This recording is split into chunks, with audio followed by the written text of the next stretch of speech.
Okay, so this is Children of Men, the book to film analysis by yours truly, Jeremy Brown. The book was written by P.D. James in 1992, and the film was created and directed by Alphonse Cuarón in 2006. And this is a quick summary. The book takes place in a futuristic world not so different from ours. In this world, however, men are no longer fertile. Children have gone extinct. People use kittens as children. Later in the story, our main character, Theo, has come across a group of people, a creed, who has a woman who is pregnant, basically the key to human survival. Theo has to help save this woman as she holds the very last baby on Earth. Text and text analysis. I chose this particular text from chapter 21, and it goes like this. The rest of the fishes are waiting inside the chapel. Julian approaches Theo and right away lifts her shirt to reveal her swollen belly. He kneels before her and presses his ear against her stomach, and at last believes that her pregnancy is true. And this is the analysis that corresponds with chapter 21. In this part of our novel, things start to get incredibly intense. Our character now holds the future of mankind in a one woman. Julian alone now has become the world's hope for renewal and redemption. In this piece of text, we can also see that Theo is moved from the truth of her pregnancy. He can visibly see a miracle.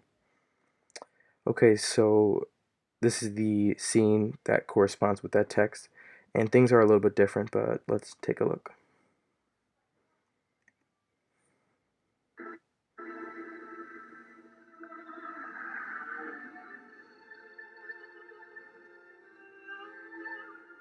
I'm scared.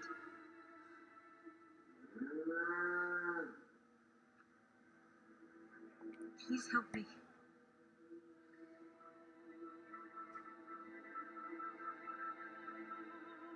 Jesus Christ. Kate! Kate! Are you alright? She wanted him to know. She has the right. Of course she has.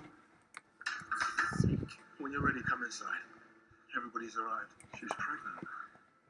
Now you know what's at stake.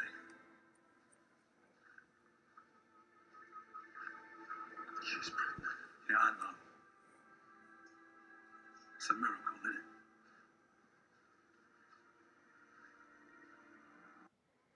Okay, so next I'm going to be talking about some of the techniques that were used in this scene in particular, and I chose this scene, of course, this is my favorite scene in the whole movie, and I find this scene very pivotal.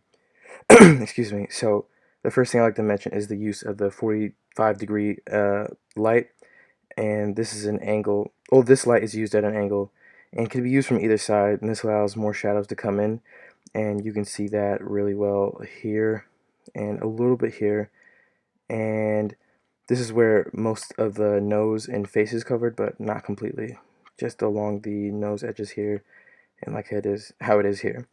Next, we have a side light, and this is when the light is perpendicular from the camera, casting an entire shadow on the one side of the face, as you can see in scenes here and just a little bit here. This is arguable, but mainly here.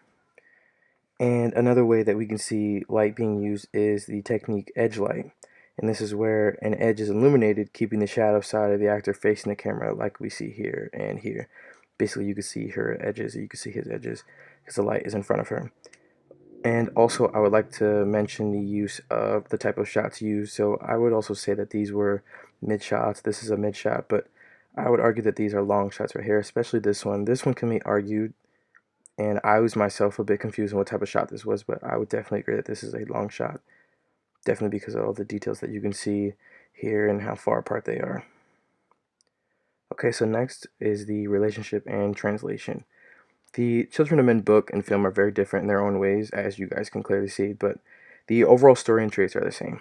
So from the text I provided, we can see that in the particular scene, the difference in presentation of how Theo finds out Key is pregnant and how he reacts to Key's pregnancy. In the text we read, Theo kneels to her stomach to hear the baby, to basically solidify the truth of her pregnancy. But in the film, he just stares at her in awe, and for that reason alone, I would say it is a traditional translation, just because, um, like I said before, it's different, but the overall story is the same. But there are many other reasons that I would say declaring this film's translation makes this more difficult, and here's what I mean. So, from watching the film, I can say that the film is definitely more open and loose. When reading P.D. James' novel, there are tons of hidden messages and crazy political messages that the film leaves out completely. And the film focuses more on style rather than the focus of substance, if you know. And there are many other differences from the book that I believe tarnish the relationship and disconnect the book from the novel, and I listed them here. So the first one I noticed is that in the book the males are infertile. This makes the book more female oriented, and in the film women are infertile, and it kind of makes the title of the film, it doesn't make it fit, if that makes sense. So next, I would say the book does not focus on a road trip. Kieran, the director, makes the road trip the focal point of the film, of them going from point A to point B to basically save her and save the human race. And finally, the film completely removes the religious element of the novel. The title itself is part of a baptismal creed, and this ironic flip on future generations, but since it's absent from the film, the title kind of loses its meaning. But that being said, like I said before, it's still a transitional translation in my opinion, just because the story, the plot, and details all align, but some things are just left out. So I know this we didn't need to include this, but I felt like it had to have been there. So I would say that the film is way better than the book. The film lacked some details, but the book definitely dragged, and the book was basically dry. So, in my opinion, if you are going to dive into the book or the movie, I would say watch the movie first, then watch the film. Or watch the movie first, then read the book, because the book definitely was a little bit weird, but it, the movie was way more clear, and I think that the story was told in a better way and a better light. And that is my presentation, so thank you.